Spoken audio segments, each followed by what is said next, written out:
What's up? I'm Brianna Ivy, and this is the Hear from a Student podcast.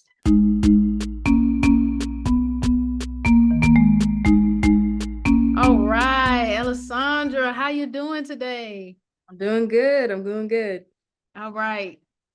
For people who don't know you, go ahead, take a moment to introduce yourself. Let us know your name, where you from, where you graduated from, and where you attend school now. Okay, so for the record, my name is Alessandra Smith. Originally from Maryland, Clay, Maryland, the DMV. So went to Georgia Tech, got my bachelor's in environmental engineering and a minor in sustainable cities. Worked for a little bit, and now I'm currently at MIT getting my master's in city planning with a concentration in housing, community, and economic development. That's really great. We're gonna get into all that because I want to know more about those things. But before we do, we gotta rewind and do a blast to the past real quick. Yeah. So you're in high school and you're from Maryland. You're not Yeah. from Georgia. And you thinking, all right, I want to go to school, environmental engineering. Is Georgia Tech the top school on your list, or did you just happen to come across it? Because that out-of-state tuition make you think about a lot of stuff. Yeah. So I'll give you this. It was never an option to go to school in Maryland. Maryland is Okay. it's very small. Everybody knows everybody. And like I was gonna go to the same school with like 10 people from my high school. And I just wanted a fresh start. I wanted something new. I went to a mostly white high school. So I really wanted a Black experience. So actually my number one was Spelman. I was gonna go there and do the dual degree, got accepted. I was like, I'm going to Spelman, then I'll do tech afterwards. And then long story short, the program I had enrolled in basically said I couldn't study abroad. And I was like, that's a no. That's a no. So I ended up going to tech. And yeah, tech was the better option because I could study abroad and I could still get the engineering degree. So it wasn't like a loss, but I did want to go to Spelman initially. So Okay. And you did end up studying abroad at I Tech? didn't because of COVID. It got I was canceled gonna twice. ask, did COVID ruin that? Because I know so many people who were planning to go that 2020 year, and then Yeah, it got dang. canceled twice. So I think it was I graduated fall 21. I got canceled 2020 and it got canceled 21. So I was a little sick. Dang. So I could have went to Spelman. Yeah. But it's If you could go back, and if neither Tech or Spelman allowed you to do neither allowed you to do it or both allowed you to do it, would you have picked Spelman? Would you have picked Tech? that's really hard. But I think I would have did the dual degree at Spelman. Okay. Yeah. Yeah. Because I think I would. Yeah, that's fair. I have a really good friend that went to Spelman. I have a really good friend that went to Spelman and Morehouse, and they always gonna let you know that they went to Spelman and Morehouse. They will never not let you know. Yeah. Yeah. So okay, you come into Tech freshman year. How did you feel about freshman year? Did you feel like you went into it prepared, like high school prepared you? Was there like a transition period? What was freshman year like for you? Freshman year was crazy. I mean, I came to Atlanta by myself. You know, if you went to tech, where it's like the east side and the west side. I moved on to the west side, so it was more quiet, more chill. And I didn't know anybody, you know what I mean? So I had a hard time adjusting. I was super happy to be in Atlanta, but in terms of making friends, at first it was a little rough. They had the challenge people. I was like, how do all these people know each other? Yeah. So it was a little bit of a rough transition, but I made my way. Yeah, I had roommates and stuff like that, and that made it a little bit better. Yeah. But I think freshman year overall was fun. It's like you have that first taste of freedom and that first Yeah. experience of being not at home. So it was good overall. Yeah. I think my biggest adjustment. Also, I feel like I didn't do a good job making friends freshman year, but it was because academically I was like drowning, and I was like, Mhm. what's going on? I never drowned like this before. Yeah. Did you do challenge? I did not, but I was a summer freshman, so I kind of like Oh, knew okay. challenge Okay. people, but Hmm. I wasn't in like the challenge clique, I guess you could call it. Yeah. Yeah. I Um, got you. but yeah, I was like, none of these grades look like how I thought they were gonna look. So now I can't hang out with anybody because I'm gonna fail Mhm. everything.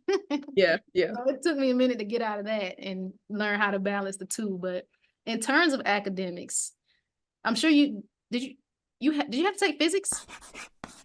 Yes, I took physics. I think it was two. The second one I took physics one. I brought the credit in from another university. that's probably the way to do it.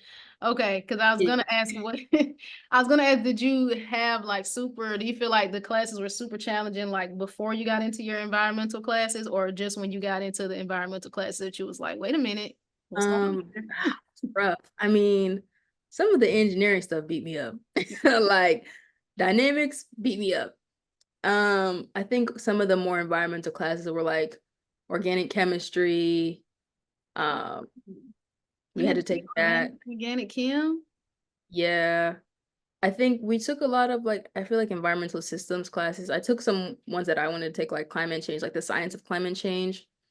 Which one was harder? I would say more of some of the mechanical based ones where it's like dynamic statics, just because physics wasn't my strength and it was very physics and math heavy. And I think more of like the science, like the biology, the chemistry, I liked a little bit more. Yeah. They were both hard, but like I think maybe environmental was a little bit easier because I was more interested in it at the end of Yeah. the day. So Yeah.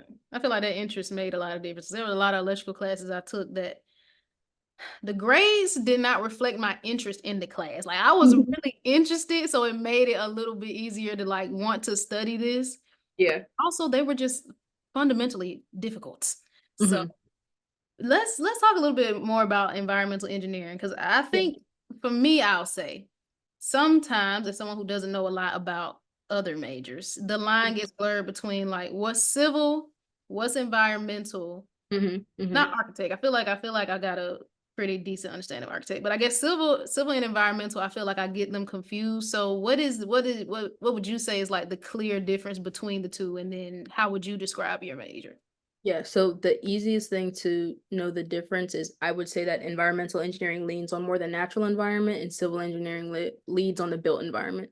So Okay. bridges, highways, built things, and environmental is like natural. So like water, soil, earth, water, air. I don't know what I said. I said something Come on, double. Avatar. Okay. But yeah, no, think Avatar. Um, but it's much more of like if you're still building systems, but just think about the two designations of what your focus is on more of. Okay. Um, and then my degree was in environmental, and I think naturally I was maybe more interested in like water. We don't do much soil. I think honestly our program is heavy on water and air.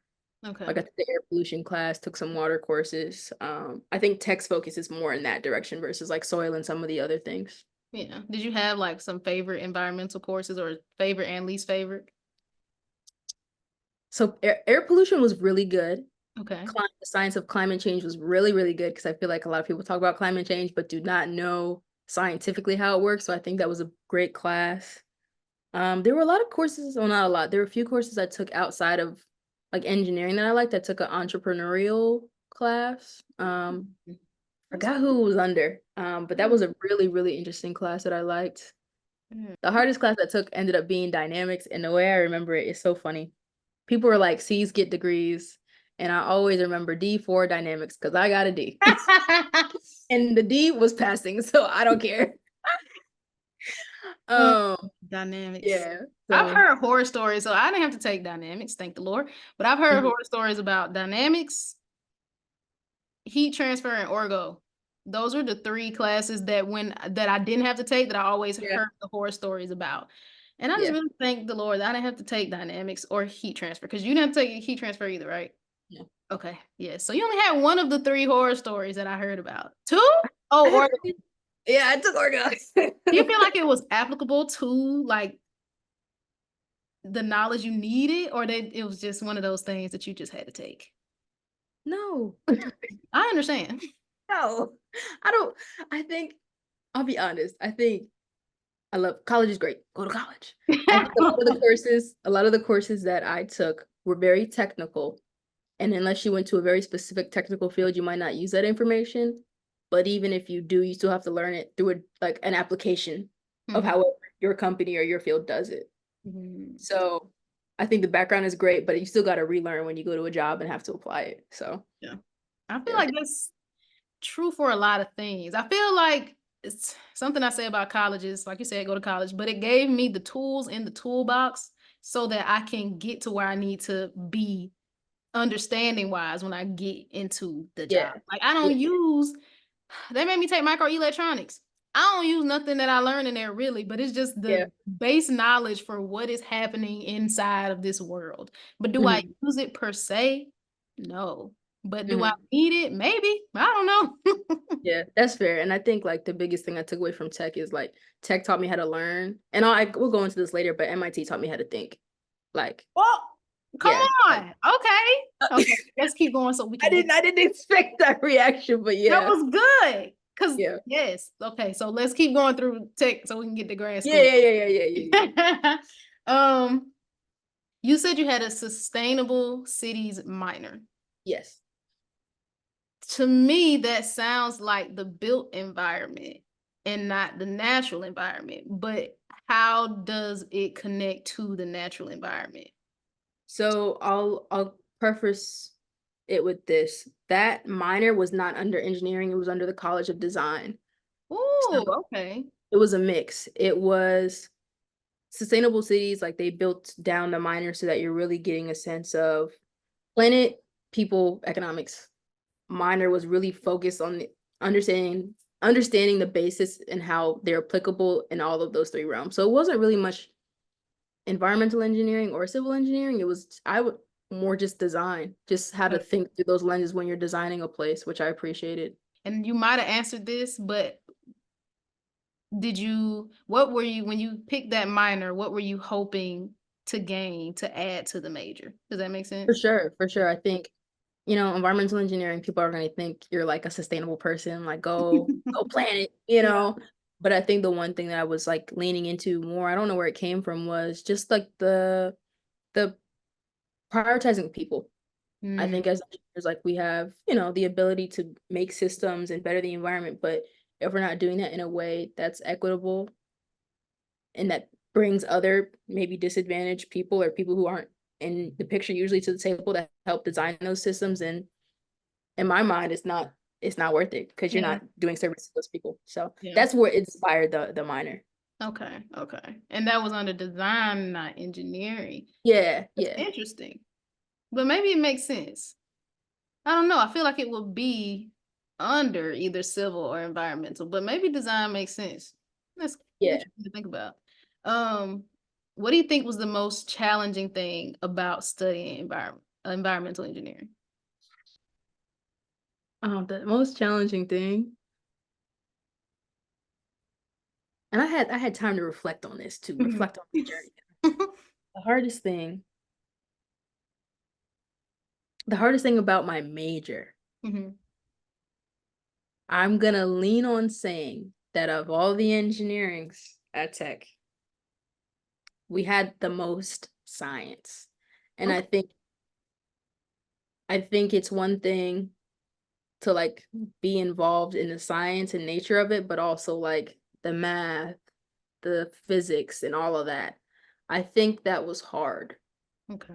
in a sense of maybe if it was like one thing, I could really get good at that one thing, but having to balance both sometimes felt not Mm, overwhelming, but it just felt like more.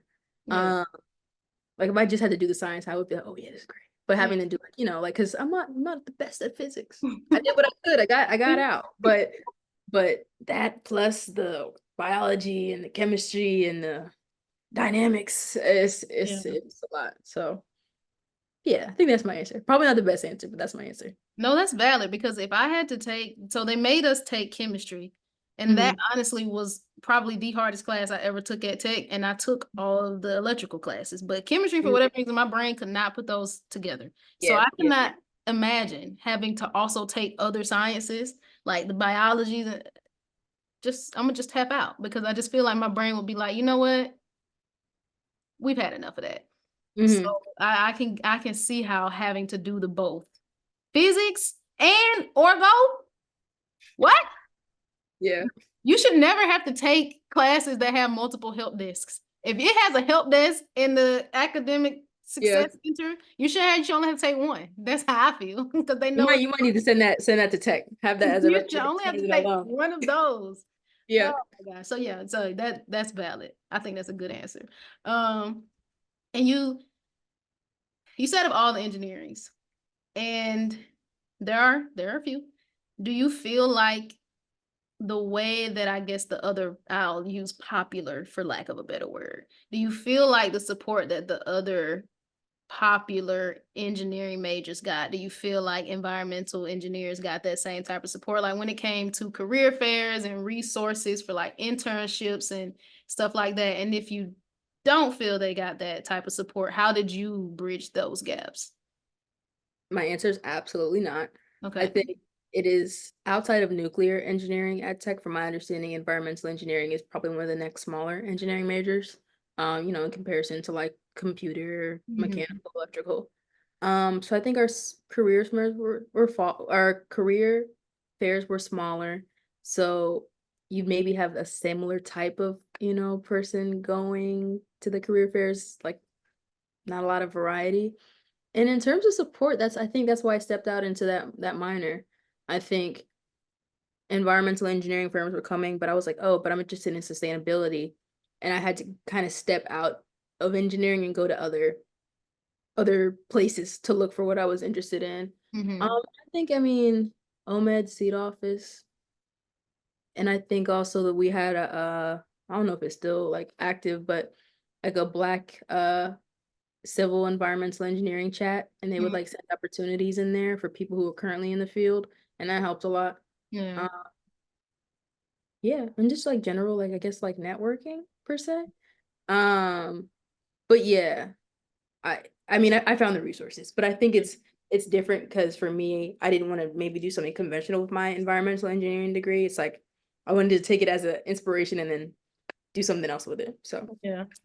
And that was a good lead in to my next question, which was, did you have any misconceptions about environmental engineering before you got started? Like as you were thinking about before you got to take, this is my goal with environmental engineering, this is what I want to do, this is what I want to learn. When you started getting into those classes and learning those things, was it what you thought it was going to be, and did it lend itself to your initial goals?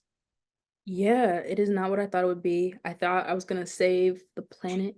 It's like save the planet and the climate change will not stop, but it'll lessen. Which is a And very noble goal. it is. But I think what my learning at Tech did not provide me with, like maybe the innovation to change how the systems work, maybe how to Mhm. build existing systems that already work or maintain them. And I was like, "Oh, but, like, how do we, like, change the things?" And, of course, like, I think having a science understanding of how climate change is happening, how air pollution happens is very, very important, but I thought we were gonna maybe learn more about some of the innovation and technologies to, like, reduce climate change, things like that, and I don't think and that probably wasn't for undergrad, is what I'm realizing now, but, I thought I was gonna get more of that and I didn't. Yeah. Yeah, that's so interesting because I interviewed I don't know if you remember Ayana, she was my roommate, Yeah. but she was not an engineering major. She was economics and international affairs. And I remember something that she said she wished they got more of was, she phrased it as dismantling systems, and I know that they would never Mhm. teach that in that way, but she Yeah. wanted more of the innovation of how do we create new systems, how do we Yeah. maybe change the systems that are in place, but it was more so how to, I guess, maneuver within the systems that are already in place and not necessarily innovate upon them. So that is very interesting. And you, I think, probably is more of a grad school type of type of discussion. We can get into if you have had those discussions more in grad school. Um, but the last question about Georgia Tech and undergrad is, what do you think undergrad taught you about yourself? Mm, wow, that's a big one. I mean, I think I mentioned this earlier, like, being at Tech taught me how to learn. Mhm. Like, there were a lot of things I did not get easily. I had a lot of issues and struggles with understanding and somehow managed to, like, learn it at least to a amount that could get me through, and Mhm. that was important because like, it didn't come natural. I think from a personal perspective, like, I really stepped into myself. Anyone who knows me before I came to Tech knows I did not look like the person who came out of that place. And Yeah. I'm very proud of that evolution. Like that wasn't easy. There was a lot of like personal things coming out, stepping into myself, being comfortable, being confident, talking more. Um, Mhm. that took place at Tech. Whether people are aware of it or not, but I'm aware because I know I feel different. But it was good. I feel like it was like the first step into being a young adult and being the woman I wanted to be. So I'm grateful to tech in that way. Yeah. Let me tell you something.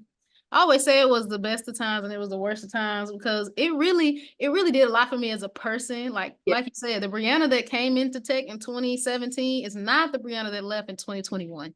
Yeah. Okay. The confidence that I have in my abilities to overcome challenges, to learn, to even get involved socially, because I wasn't really, doing all that in the beginning. But then as I got more comfortable in these spaces that didn't look like me, learning how to take up my space, like all those things I got at Georgia Tech. But also there was a lot of sadness. Yes. There There, was there a was lot of like, let me go to this NESBIT meeting or this ASU meeting so I can feel loved on. Let me go Yeah, in the yeah, open office so I can feel like somebody see me. yeah, Also a yeah, lot of that. But it was a refining place, I will say. yeah, yeah. I Um, agree. I said that was my last question, but actually, this is my last question. What is something you wish someone would have told you before you started college?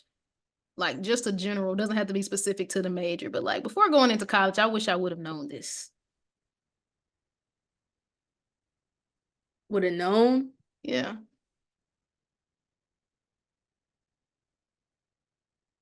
All right, it's gonna have multiple points. Okay. The, um, do the best you can. Under no circumstances compromise your mental or emotional health. It's not worth it. Yes. And you do not need to worry about what everybody else is doing. Your focus should be you, your education, what you want to do. Um, and enjoy it. Find joy, find peace, and enjoy the place you're in because you won't get it again. So That is very good. You better talk because these are all true statements. Enjoy it and also enjoy it because you got to be there for at least you got to graduate. So that is actually an epiphany I had about not necessarily like enjoying it, but in the beginning, I was in a space where like I didn't want to bring too much attention to myself. That yeah, already happened when I walked into the class. yeah, But I got to the point where I was like, bro, I'm not learning. Like I don't want to raise my hand. I don't want to ask no questions. I'm so concerned with what everybody else is thinking about me. I, mhm. I'm paying all this money and I ain't gonna learn nothing. Yeah, yeah, So I did get to a point where it was like, I need to do the best I can do for me, and under no circumstances do I need to compromise that. And mhm. compromising it for people, and I don't know what these people thinking. I'm just making up in my head that they thinking about me. They could be not thinking about me at all. I done made up this whole scenario and it could Yeah, not even be true. So those are all very good points and good advice for anybody to take in any place that you're in. mhm. All right, moving to grad school. You graduated from tech. You went and lived the life. You were working. What made you say, you know what? I didn't have enough of this. School me again. Whew, you know, graduated tech, fall 21. Mhm. I then went, got a job full time in consulting, really, Mhm. as an urban planner, entry level. I gotta give that jump because I majored in environmental engineering, but I went into a planning job. I Mhm. went into a planning job because I love my minor so much. Okay. Sustainable cities was amazing, and I think when I was looking at jobs, I was looking to get a taste of what it would like to be a city planner. So I did a city planning internship and loved it so much, came back full time and pivoted very, very quickly from environmental engineering to planning.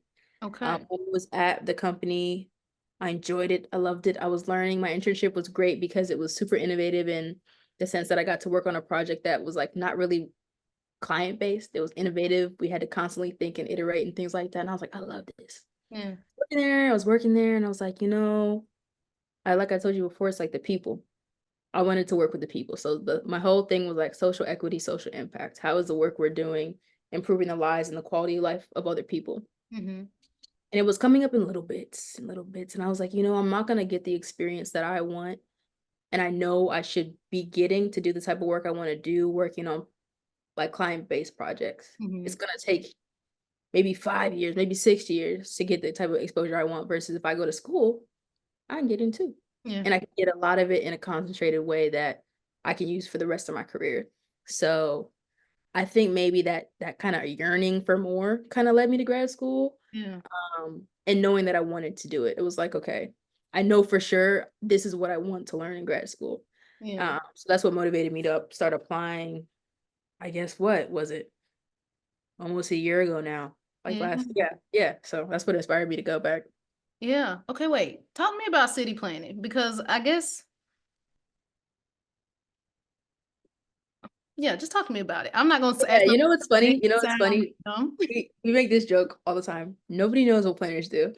Well, Um, because I don't the question I was about to ask, it sounds silly in my head, but maybe it's not silly. But like, is it city planning within cities that are already cities? You're not planning new cities, but you're planning how to improve the cities that already exist, or is it both?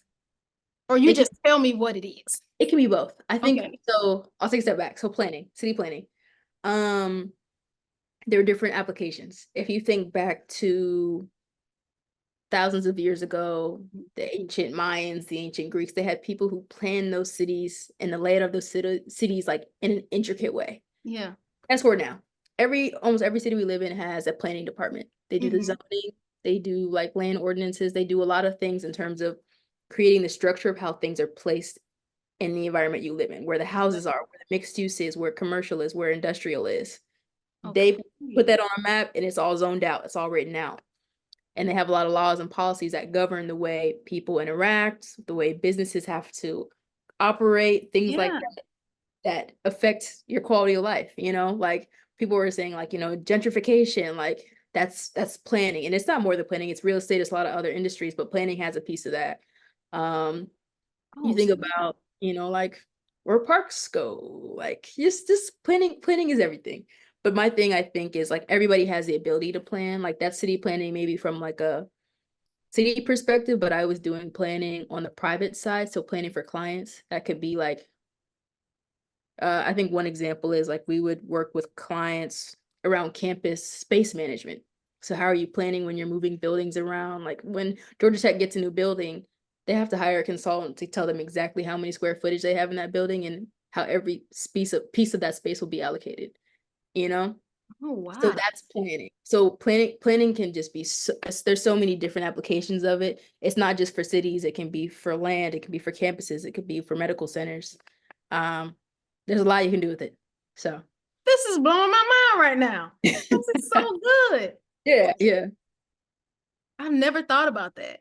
Like where things go. Hmm. What? It's all very deliberate. Like, I mean, and even in a historical injustice way, like redlining, I like was gonna ask you about this. Sorry, I'm nerding out. planners. No, it's all good. Planners did that. They did that intentionally.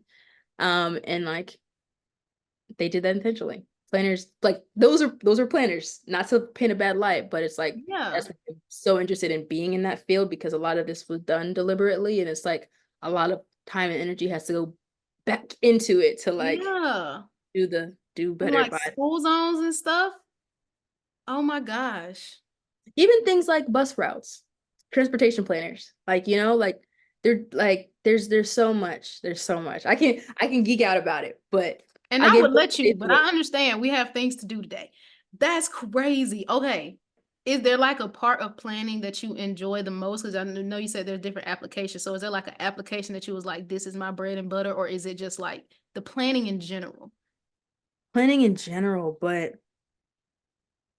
oh my goodness. I'm such a when there's so many different parts about it. Like there people who are really interested in community engagement. So Hmm. it's like when there are changes that are going on in a community, how can you engage those people, hear what they want, and put that into the plans? There are people who do like the planning of the like built environment not the built environment, but like green spaces. How Hmm. can we put green spaces and plan that? Like there's so many different pieces of it, but for me, it's more just gonna hop back to engineering systems. Hmm. How are all of these systems working together to either hinder people, hurt people, or positively impact and uplift people? Mm. So for me planning, my perspective is just like how is everything working in unison? Not how is this individual system working and this individual system working? How is it all working together and how is it impacting mostly Black and brown communities Yeah. negatively? Yeah. That's what I care about. That is, first of all, that's phenomenal. Second of all, I love how the engineering and the planning comes together. Yeah, It's yeah. an asset to you to have both as you're like getting towards your goal.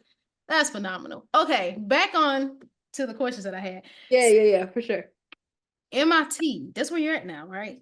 Yes. Let's not breeze by that. Okay. I want us to just take a second and I want to, first of all, say congratulations Thank on you. getting to M.I.T. Okay. What amazing. Are we serious right now? Okay, we are. Okay, then was M.I.T like when you started applying, when you saw the program that they have, were you like, no, this is the one, or were there like multiple that you had to pick I'll between? be honest. I was only looking at 4 schools. Okay. I knew exactly what I wanted to go to school for, and I wanted it to have a focus on people and social equity. Only applied to schools. I applied to a program for humanitarian engineering. Highly recommend if you're viewing this, even you look up humanitarian engineering because it is so niche and so unique, but it's like the people aspect of what I was talking about, but from an engineering perspective. So engineering systems that help humanitarian causes. Mm. So all the programs it was like UCLA, UC Berkeley, Colorado. I can't remember. And MIT. And I honestly did not think I was gonna get into MIT. I wanted to Now, go to why UC would you think that? Berkeley because MIT girls hard to get into. This is true. And I was just like, I'll just throw in the application. Yeah. So sorry, can you hear that background noise? No. Okay, okay, cool. And I was like, I'll just give it a try. I'll put in my application and God willing and glory to God, I made it. And they gave me a really good offer. They gave me the best offer that I could have received, I think. And I'll just be blank because I got a full ride. Come on, Um, yeah, and you gotta be blank because you gotta talk that talk when the Lord be showing up. Full yeah, ride at MIT.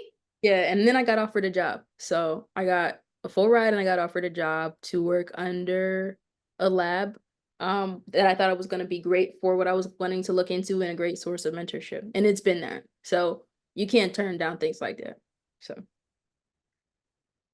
That is beautiful. What? yeah. Wow, that's so great. Okay.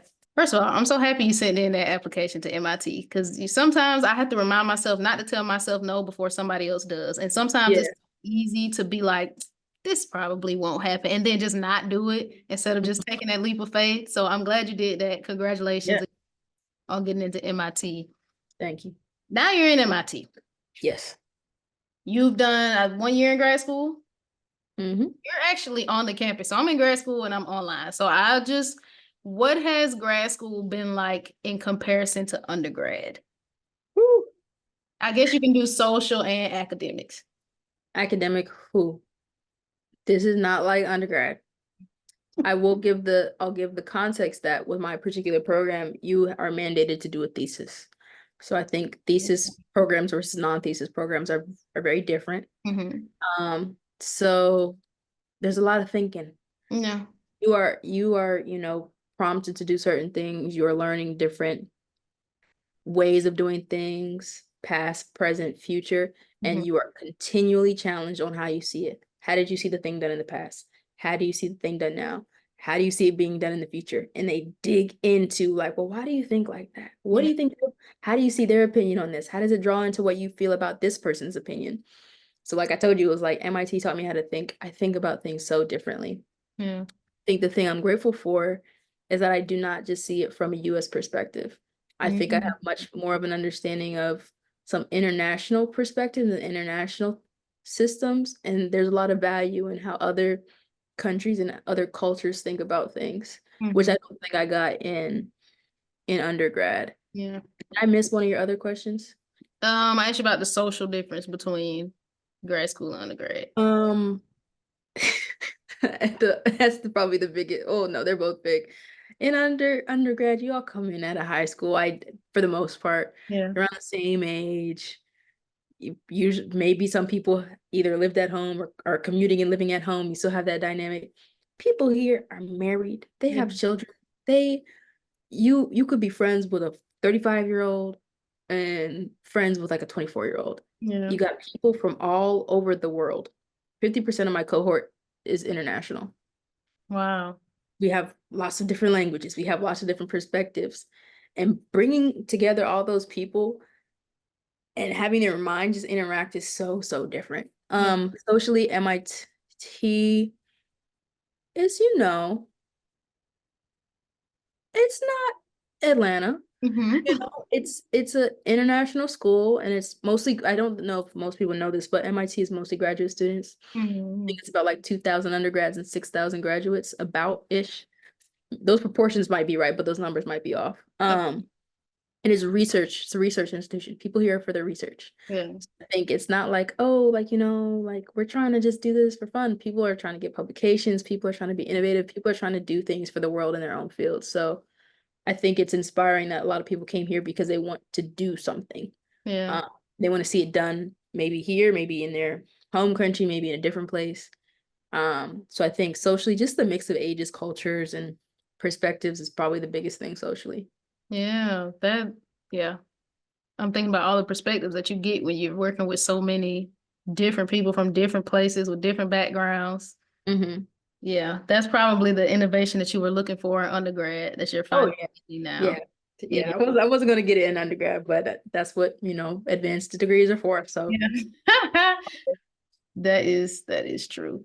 Um, I had a question about orgs on here, but I don't know if that applies in the grad school world. Like I know you were a part of a lot of orgs and well, I don't know a lot, but you were part of a good amount of orgs in undergrad. You were on yeah. keyboards there, you ran some meetings. Does that do those same things still exist on the grad school level and are you a part of them in that way or do you spend most of your time Yeah. working? No, I do have some participation. We have it's called SAC, Students of Color Committee. I Mhm. try to participate in that. It is not as organized as like maybe the orgs in undergrad, and there are lots at MIT. I think I just maybe haven't been as involved in them. Like I have done some personal things where I've like helped organize some like Black brunches and lunches Yeah. for the Black people in our whole entire school. Just because, I want to see the community come together and stuff like that. But Mhm. I think it's a good mix of like maybe way less than what I did in ed tech. There's Yeah. like a little dip here, but mostly just focusing on academics. Yeah.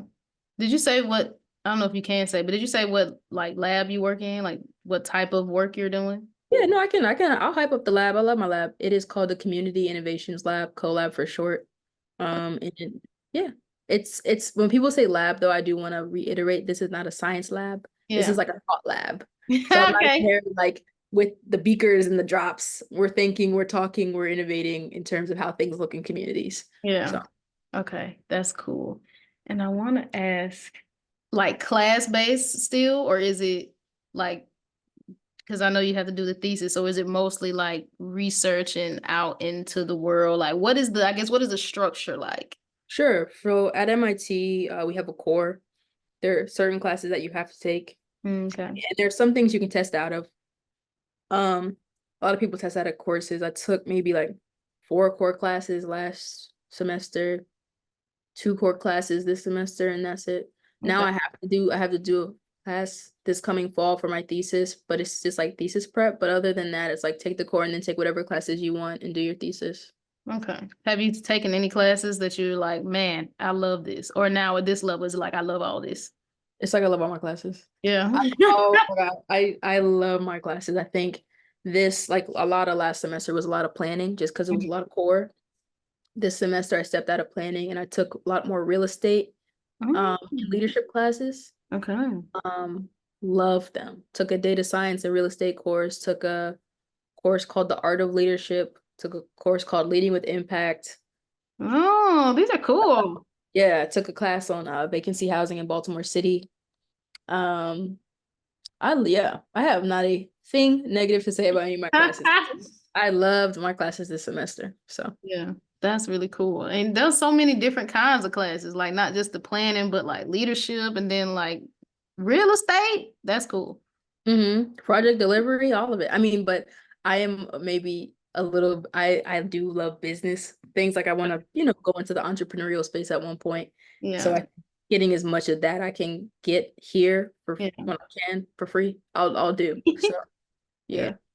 Okay, I think you already answered what has grad school been teaching you about yourself versus what undergrad did, but you touched on this teaching you how to think, and undergrad taught you how to learn. Was there anything else like about you that you experienced in this grad school setting that you're like, I do this thing well, or I know this thing, or have this attribute?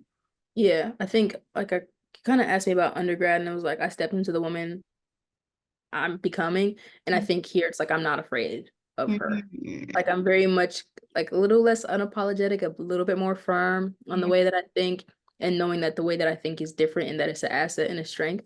And I don't think the best, you know. I Yeah, have things that I need to work on and, weaknesses, but it's like there is something innovative about the way that I think, and I just need to strengthen that and utilize that and not question it, or else I wouldn't have gotten here. Um, exactly. so I think not, I mean, of course I have, what do you call it? Imposter syndrome Hmm. being here because people are like, oh, MIT, ah, and I'm like, ah, Yeah, like I'm like with I you. just did like 5 minutes ago.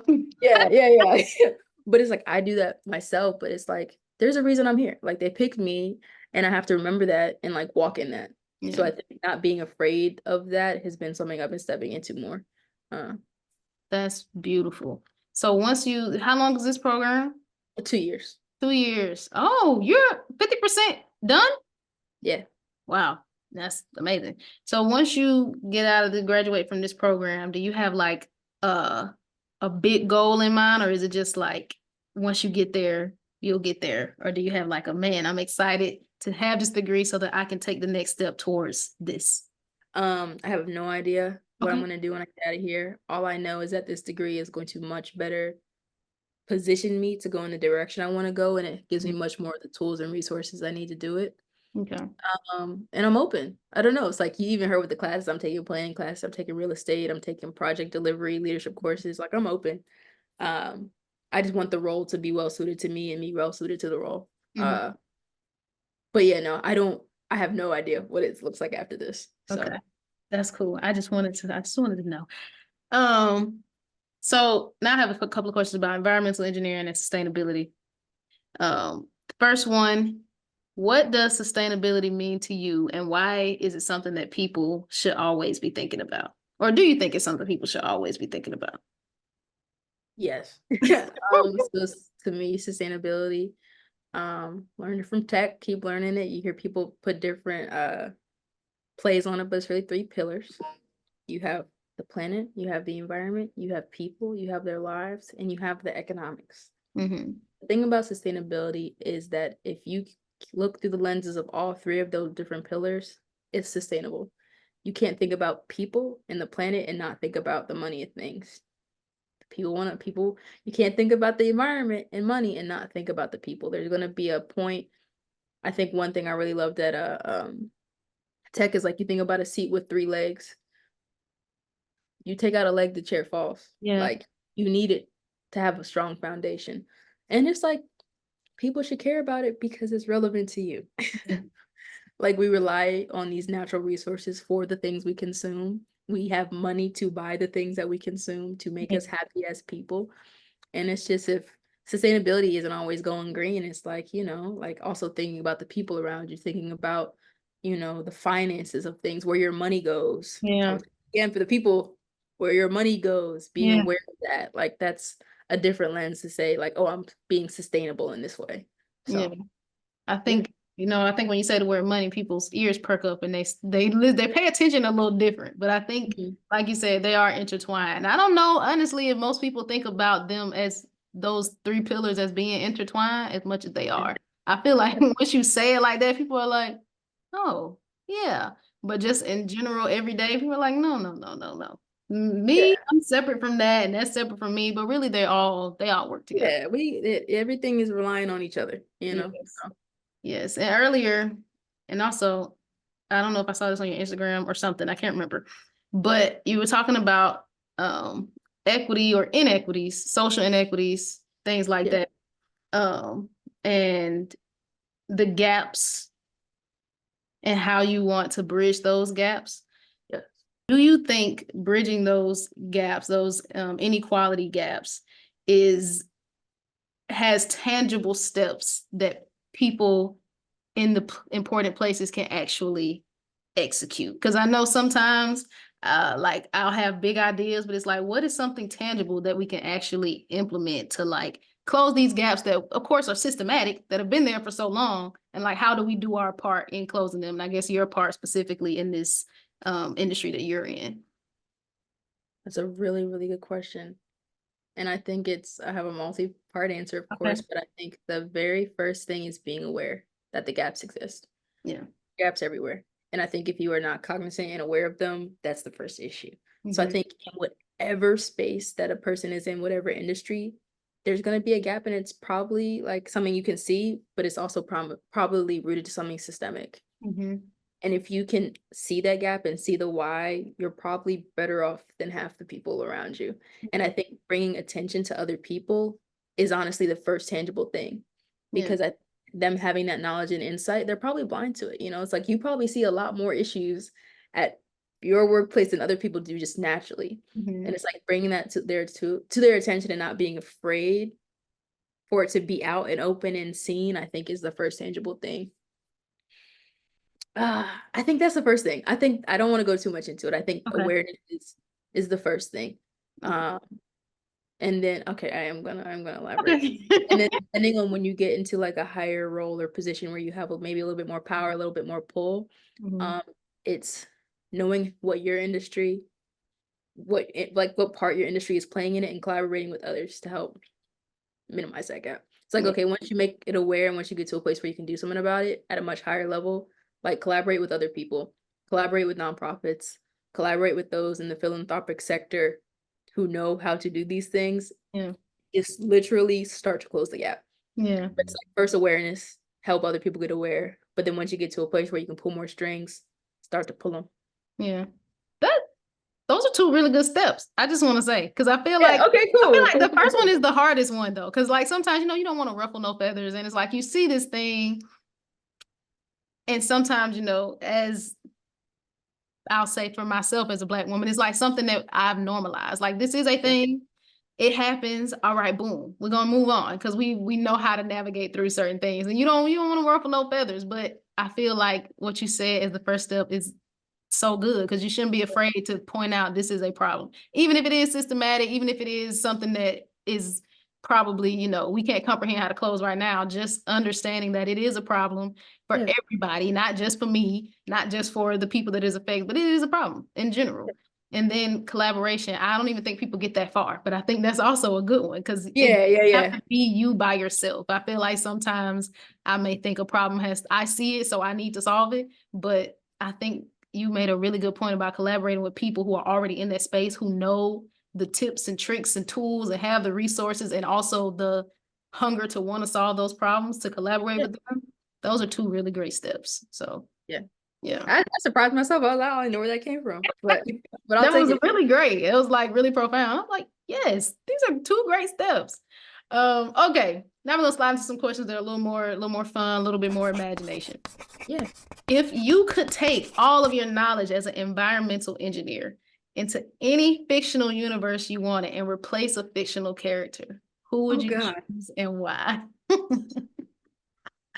I have to use my environmental skills. I can't use my planning You can skill. you can use any skills you have. You're just taking Okay. yourself with all the skills and knowledge you have into whatever universe you would like to be in. Universe. Yeah. Okay. Okay. Only because I secretly want to go there. I Okay. go into the Game of Thrones universe. Okay. That seems like a dangerous world to want to go into. Yeah, I don't know. Very exciting though. You got dragons. I don't know. We have dragons. Um, now That's what would I do with my skills? Where would I put myself? Um, I'd probably start a small, sustainable, equitable community. mm-hmm. War-free, For sure. always peaceful. Okay, okay. We would trade. Um, we'd have dragons. Okay. Yeah. This is just for fun. Yeah. This is I don't good. know. This is good to Yeah, me.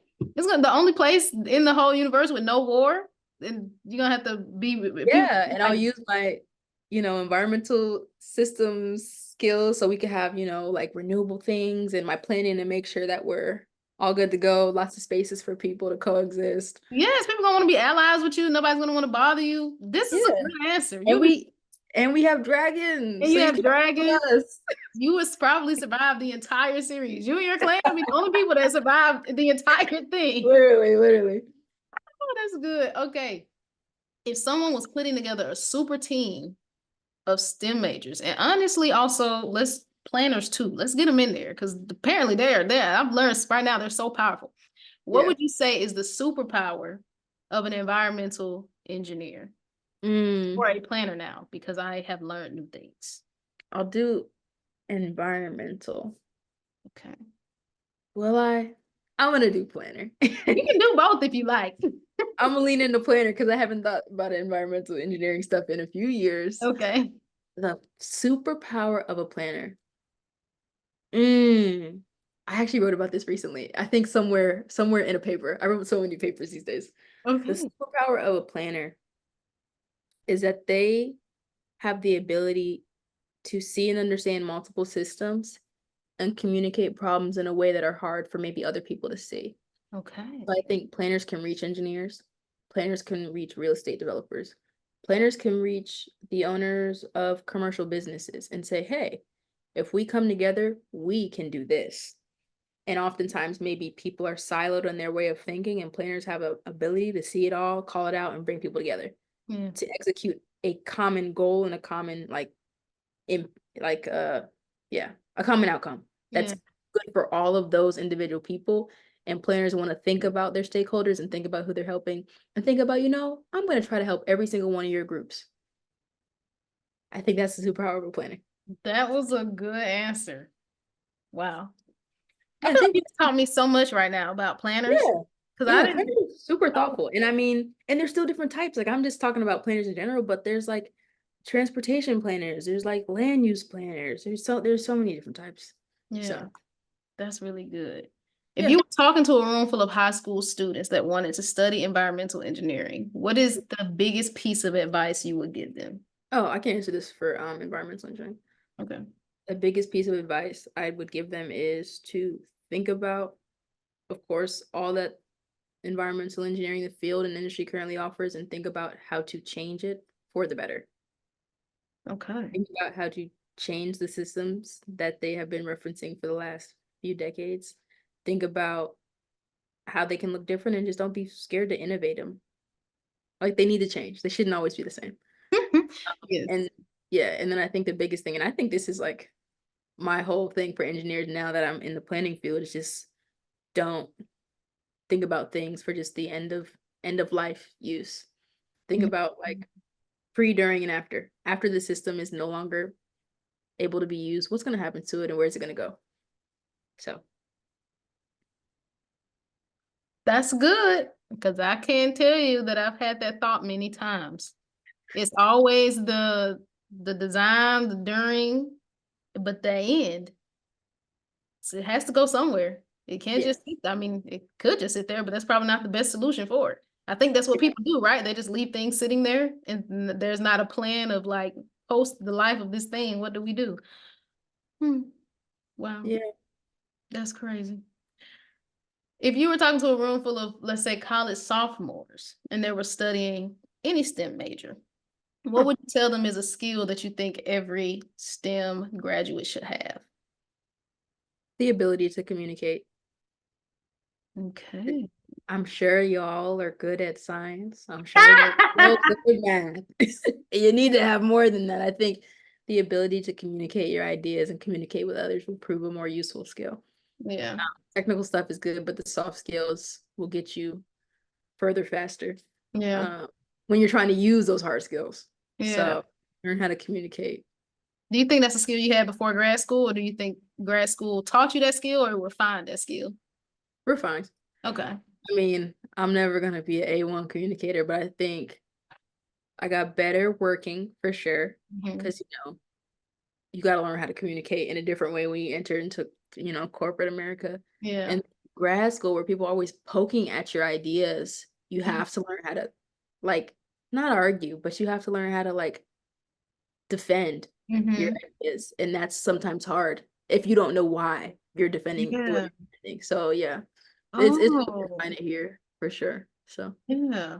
I feel like I would probably struggle with that in the beginning. Somebody always poking a hole in my idea for the purposes of poking the hole and for the purposes of me to defend. Like, I feel like it's one thing when we're like talking through, does this, like in the setting that I'm in at work, like, does this work? Why wouldn't it work? But I feel like if I had an idea and the purposes was just to poke hole here, I would be like, wow. Mhm. So that's Yeah. you probably get a lot of good skills in that setting of trying of making sure you understand why you have the position you have and also being able to defend it. I think Yeah. that's probably very interesting. All right.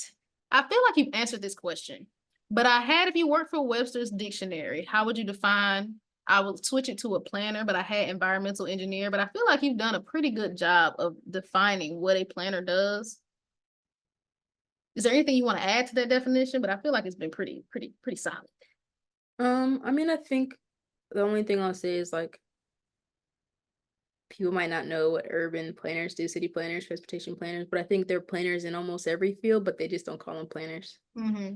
Um, the people who are super thoughtful, intentional, and worrying about the strategy of things, I think they're a form of a planner.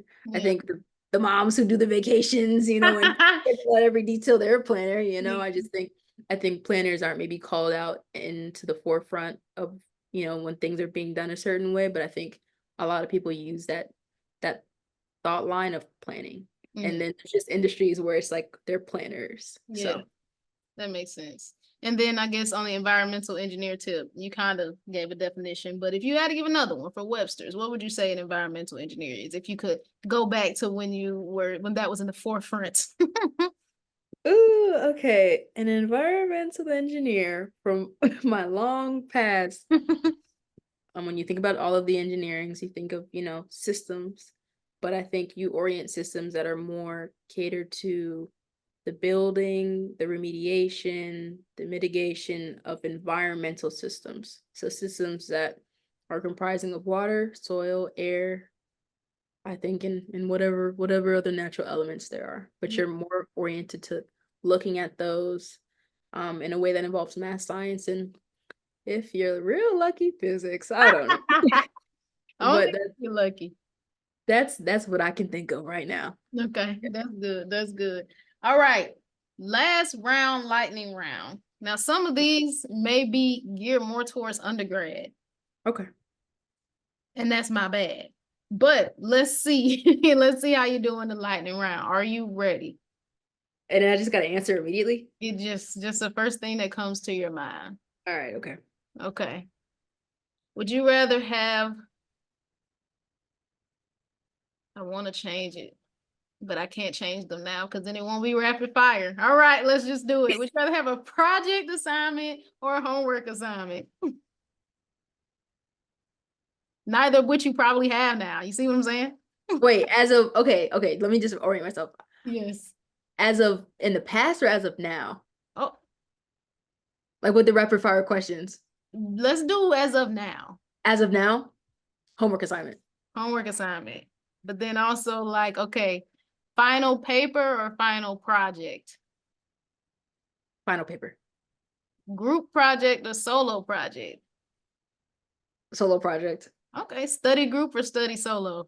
Study group. Meal plan or cook your own food? Cook my own food. Would you rather ask I don't even know if they have these in grad school. Would you rather ask a professor or a TA? Professor. Internships or co-ops? Internship. Okay. Fall semester or spring semester? Spring semester. Roommates or no roommates? No roommates. All right. This probably is a more undergrad question also. Would you rather have 8 a.m. classes Monday through Thursday or 5 p.m. lab on a Friday? 8 a.m. Monday through Thursday. 8 a.m.s, 4 days out of the 5-day week. Yes. I do not like the night. I don't like night classes. I should be in bed. You're right. I had a lab 1 year at Tech that was at 5, and I was like, I'll never do this again. It was I like had night 3, but classes. it went into like 6 o'clock. Yeah, no, the latest class I had this semester ended at 8 o'clock. No. I just don't know what you could be teaching me when the sun is no longer awake. When the sun is not awake, there's no reason for me to be. I don't feel that way. So, all right, So that was my lightning round.